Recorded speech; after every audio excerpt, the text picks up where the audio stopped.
श्रावण मास कृष्ण पक्ष की कामिका एकादशी का महात्म्य। युधिष्ठिर ने पूछा, गोविंद, वासुदेव आपको नमस्कार है। श्रावण के कृष्ण पक्ष में कौन सी एकादशी होती है, उसका वर्णन कीजिए। भगवान श्री कृष्ण बोले, राजन सुनो, मैं तुम्हें एक पाप नाशक उपाख्यान सुनाता हूँ, जिसे पूर्व काल में ब्रह्मा जी ने नारद जी के पूछने पर कहा था। नारद जी ने प्रश्न किया, भगवान, कमलासन में आपसे यह सुनना चाहता हूँ कि श्रावण के कृष्ण पक्ष में जो एकादशी होती है उसका क्या नाम है, उसके कौन से देवता हैं तथा उससे कौन सा पुण्य होता है। प्रभु, यह सब बताइए।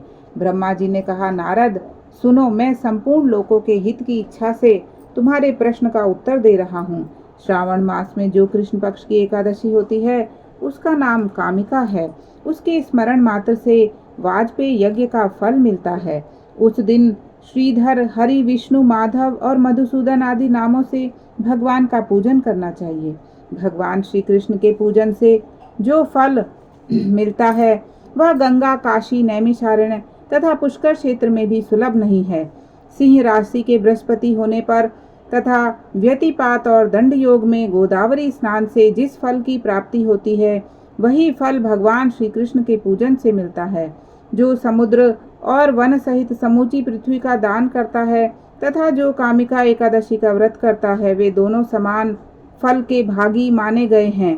जो ब्याई हुई गाय को अन्य सामग्रियों सहित दान करता है, उस मनुष्य को जिस फल की प्राप्ति होती है वही कामिका का व्रत करने वाले को मिलता है। जो नरश्रेष्ठ श्रावण मास में भगवान श्रीधर का पूजन करता है, उसके द्वारा गंधर्वों और नाग सहित संपूर्ण देवताओं की पूजा हो जाती है।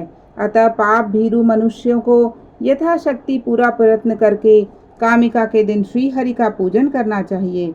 जो पाप रूपी पंख से भरे हुए संसार समुद्र में डूब रहे हैं, उनका उद्धार करने के लिए कामिका का व्रत सबसे उत्तम है। अध्यात्म विद्या परायण पुरुषों को जिस फल की प्राप्ति होती है उससे बहुत अधिक फल कामिका का व्रत का सेवन करने वाले को मिलता है। कामिका का व्रत करने वाला मनुष्य रात्रि में जागरण करके न तो कभी भयंकर यमराज का दर्शन करता है और न कभी दुर्गति में ही पड़ता है। लाल मणि, मोती, वैदुर्य और मूंगे आदि से पूजित होकर भी भगवान विष्णु वैसे संतुष्ट नहीं होते जैसे तुलसी दल से पूजित होने पर होते हैं। जिसने तुलसी की मंजरियों से श्री केशव का पूजन कर लिया है, उसके जन्म भर का पाप निश्चय ही नष्ट हो जाता है। जो दर्शन करने पर सारे पाप समुदाय का नाश कर देती है, स्पर्श करने पर शरीर को पवित्र बनाती है, प्रणाम करने पर रोगों का निवारण करती है, जल से सींचने पर यमराज को भी भय पहुंचाती है, आरोपित करने पर भगवान श्री कृष्ण के समीप ले जाती है और भगवान के चरणों में चढ़ाने पर मोक्ष रूपी फल प्रदान करती है, उस तुलसी देवी को नमस्कार है। जो मनुष्य एकादशी को दिन रात दीपदान करता है, उसके पुण्य की संख्या चित्रगुप्त भी नहीं जानते। एकादशी के दिन भगवान श्री कृष्ण के सम्मुख जिसका दीपक जलता है, उसके पितर स्वर्गलोक में स्थित होकर अमृत पान से तृप्त होते हैं। घी अथवा तिल के तेल से भगवान के सामने दीपक जलाकर मनुष्य देह त्याग के पश्चात करोड़ों दीपकों से पूजित हो स्वर्गलोक में जाता है। भगवान श्री कृष्ण कहते हैं, युधिष्ठिर, यह तुम्हारे सामने मैंने कामिका एकादशी की महिमा का वर्णन किया है। कामिका सब पातकों को हरने वाली है, अतः मानवों को इसका व्रत अवश्य करना चाहिए। यह स्वर्गलोक तथा महान पुण्य फल प्रदान करने वाली है।